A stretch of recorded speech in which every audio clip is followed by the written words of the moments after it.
Okay, we're going to cover just a little bit of ancient Greek art because it's such a big unit. We're going to look at geometric and Orientalizing art period, and then we are going to look at the Archaic period, and then we will stop. So Greek art is characterized by a pantheon of gods celebrated in large civic and religious buildings. Greek art is studied chronologically according to changes in style. Greek works are not studied according to dynastic rule as in Egypt, but according to broad changes in stylistic patterns. Greek art is most known for its idealization and harmonic proportions, both in sculpture and in architecture. Greek art has had an important impact on European art, particularly in the 18th century. The collapse of Aegean society around 1100 BCE left a vacuum in the Greek world until a reorganization took place around 900 BCE in the form of city-states. Places like Sparta, Corinth, arid Athens defined Greek civilization in that they were small, competing political entities that were united only in language and the fear of outsiders. In the 5th century BCE, the Persians threatened to swallow Greece, and the city-states rallied behind Athens' leadership to expel them. This was accomplished, but not before Athens itself was destroyed in 480 BCE. After the Persians were effectively neutralized, the Greeks then turned once again to bickering among themselves. The worst of these internal struggles happened during the Peloponnesian War, 431 to 404 BCE, when Athens was crushed by Sparta. Without an effective core, Greek states continued to struggle for another century.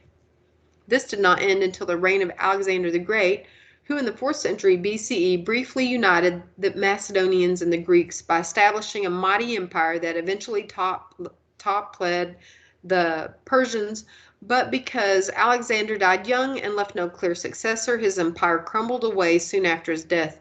The remnants of Greek civilization lasted for another 100 years or so until eventually absorbed by Rome. Artistic life. Artists sign their work both as a symbol of accomplishment and as a bit of an advertisement. Greek potters and painters signed their vases, usually in a formula that resembled so-and-so made it or so-and-so decorated it. Many artists were theoreticians as well as sculptors or architects. Polycletus wrote a famous, no longer existing book on the canon of human proportions. Ictenos wrote on the nature of ideal architecture. Phidias, who was responsible for the artistic program on the Acropolis, supervised hundreds of workers in a mammoth workshop and yet still managed to construct a complex with a single unifying artistic expression. This was the golden age for artists indeed. Sculptures. There are 3 ways in which Greek sculpture stands as a departure from the civilizations that have preceded it. Greek sculpture is unafraid of nudity. Unlike the Egyptians, who felt that nudity was debasing, the Greeks glorified it in the perfection of the human body. At first, only men are shown as nude. Gradually, women are also depicted, although there is a reluctance to fully accept female nudity, even at the end of the Greek period. Large Greek marble sculptures are cut away from the stone behind them. Large-scale bronze works were particularly treasured. Their lighter weight made compositional experiments more ambitious. Greek art in the classical and Hellenistic periods used contrapposto, which is a relaxed way of standing with knees bent and shoulders tilted. The immobile look of Egyptian art is replaced by a more informal and fluid stance, enabling the figures to appear to move. The Greeks, or the Hellenes, is an intermingling of Aegean and Indo-European peoples who established independent city-states or polis. Humans are measures of all things, plus the concept of democracy, where the rule is by the people, plus we have art, literature, philosophy, mathematics, and science, and the first athletic games are common in Olympia. There grew to be over 1,000 city-states in ancient Greece. Here is a Greek colonization map. It shows ancient Greece in 450 BC. It shows the empire of Alexander the Great. In the yellow, it's Alexander's empire at its height. The red is areas of Greek settlement with parent cities and major colonies. Geometric and Orientalizing art, circa 900 to 600 BCE. Homer lived during the 8th century BCE, the era when the city-states of classical Greece took shape. The Olympic Games were founded 776 BCE, and the Greeks began to trade with their neighbors to both east and west. At the same time, the human figure returned to Greek art in simplified bronze statuettes and as composite silhouettes amid other abstract motifs on geometric bases. Increasing contact with the civilizations of Egypt and Mesopotamia inspired the so-called Orientalizing phase, circa 700 to 600 BCE of Greek art, when Eastern monsters began to appear on black figure vases. Geometric art. We have an example there of a meander pattern. There are abstract motifs. You have composite silhouettes. Figures returning 8th century BCE. This is called a geometric crater from the Dipylon Cemetery, Athens, Greece, circa 740 BCE. Orientalizing art. The pace and scope of Greek trade and colonization during the 7th century BCE accelerated. This is representing human anatomy and muscles. The Mantiklos Apollo, a statuette of a youth dedicated by Mantiklos to Apollo from Thebes, Greece, circa 700 to 680 BCE. Here is a Corinthian black figure amphora with animal friezes from Rhodes, Greece, circa 625 to 600 BCE. It has a native boar besides lions, panthers, has composite creatures like the Sphinx and Lamassu. It is a black figure painting. It has a composite creature, the siren, part bird, part woman. Now we have the Archaic period from 600 to 480 BCE. This is a statuary, kouros, youth, plural, kouroi. They are bronze sculpture. They're hollow and made with the lost wax process called cire perdue. The eyes are inlaid with stone or glass, and lips, nipples, and teeth can be made of copper or silver highlights. The kouros and kor figures, they stand frontally. They're bold upright with the square shoulders. Hair is knotted, and the ears are curly Q. Figures are cut free from stone as much as possible, although arms are sometimes attached to the thighs. As in Egyptian works, kouros figures have one foot placed in front of the other as if they are in mid-stride. The shins have a neat crease down the front as Egyptian works do. To give the figures a sense of life, most kouros and kor figures smile. It's called an archaic smile. The Peplos core from the Acropolis, Athens, is on the left, and the kouros from Attica, Greece, is 600 BCE. Peplos core from Acropolis, Athens, Greece, circa 530 BCE, found at the Acropolis. Has a broken hand fitted in the socket, and which probably held an attribute. She may have been a goddess.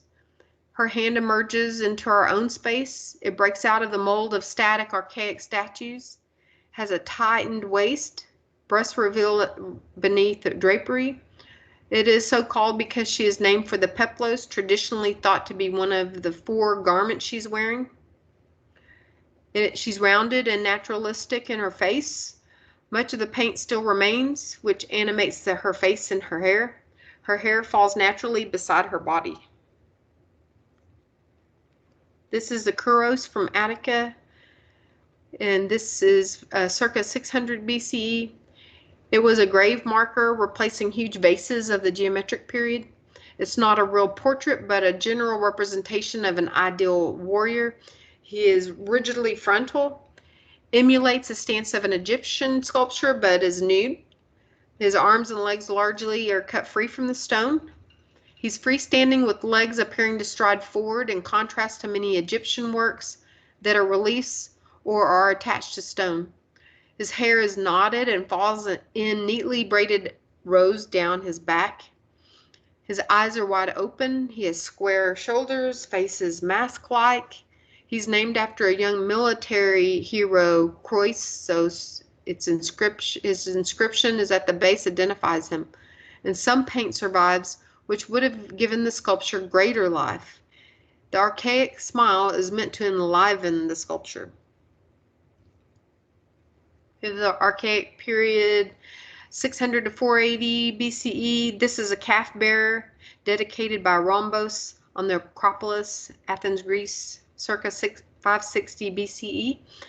The subject, we have a mature male figure. His nudity is tempered by a cloak, carries his offering of a male calf over his shoulders. The statue seems to represent the dedicator himself, who is named on the base as Rhombos. His pose is essentially that of a kouros. His individuality is emphasized by his beard, mantle, and his calf. It is not a portrait in the literal sense of the word, but probably should be seen as a symbolic representation of this man. There was a tradition of such dedications in the Greek East. At the same time that the individual gains prominence in Athens, albeit in idealized form, the sculptor also takes on new respectability. On the basis of a peculiar treatment of the toes, Moschophoros has been linked with a core signed by Phedimos, a sculptor associated with two other bases as well. He is the first Attic sculptor to sign his work, but the time vase painters adopt this practice as well.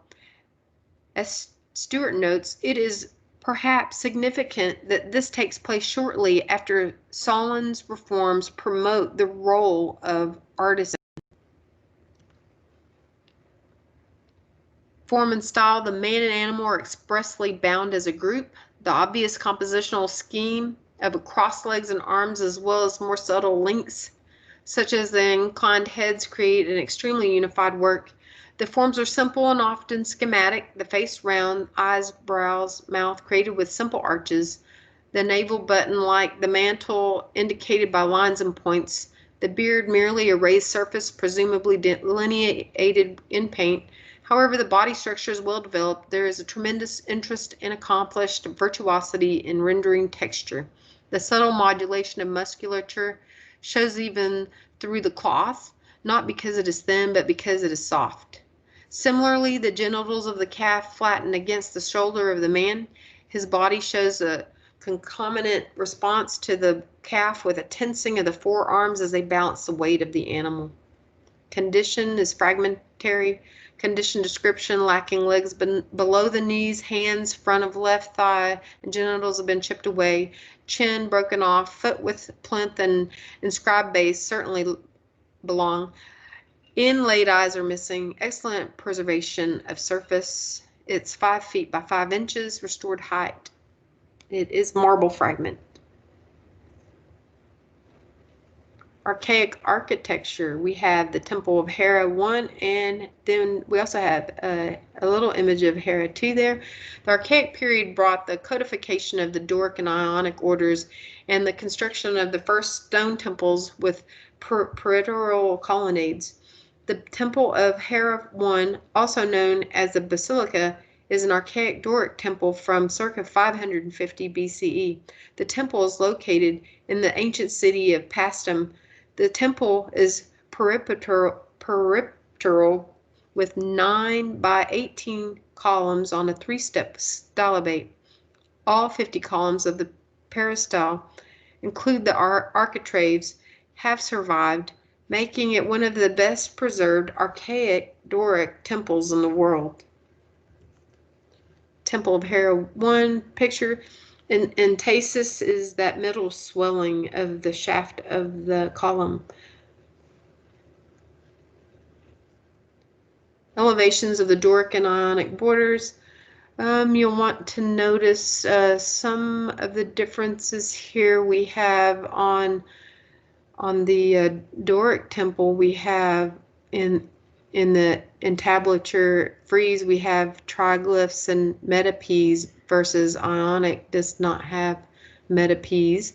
And then we have on the columns themselves, the abacus is different, and on the Ionic order we have the volutes. The flute shaft is on the Ionic. The Doric is more plain. And then the Ionic columns have a base on them. Those are probably the most unique differences between the two. We have temple architecture here. We have this little circles are all columns. So we have, this is the plan of a typical Greek peripteral temple. It has a single row of pillars on all sides, all the way around. This is West Pediment, Temple of Artemis, Corfu, Greece, circa 600 to 580 BCE. The pediment is a triangular shape. It's placed above the horizontal lintel or entablature if it's supported by columns. There's a lack of narrative unity, and we have odd sizes of people here in this pediment. The hideous Medusa and two panthers are at the center of this early pediment that served as temple guardians.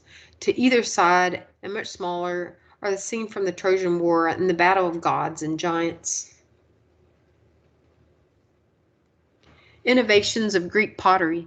Much of what is known about Greek painting comes from pottery, which survives in surprising quantities, even though mural painting has almost totally disappeared.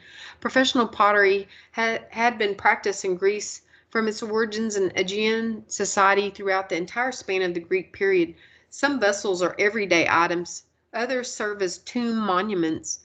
Massive craters have holes in the bottom so that when libations are poured, liquid could run out the bottom of the pot and onto the grave itself. Pots that were used for these purposes often have a scene. During the Archaic period, Greek ceramicists they perfected black figure painting, and then around 530 red figure painting, which encouraged experimentation and foreshortening. Black figure pottery, the type of Greek pottery that originated in Corinth, and black figure painting, figures and ornamentation were drawn on the natural clay surface of a vase and glossy black pigment. The finishing details were incised into the black.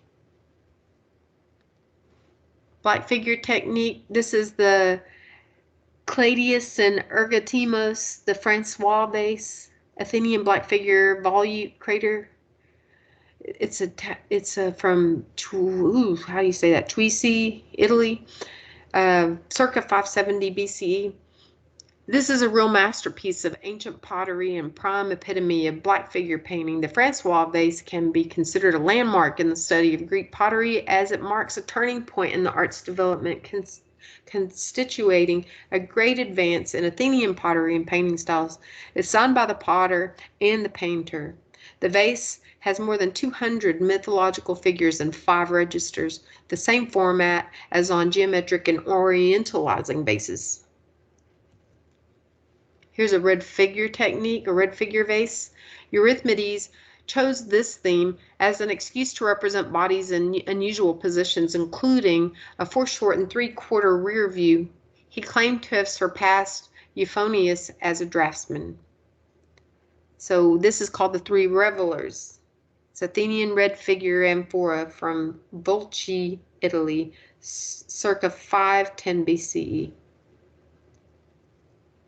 And then we will be covering this in the next video. We're going to stop here. So I'll see you later.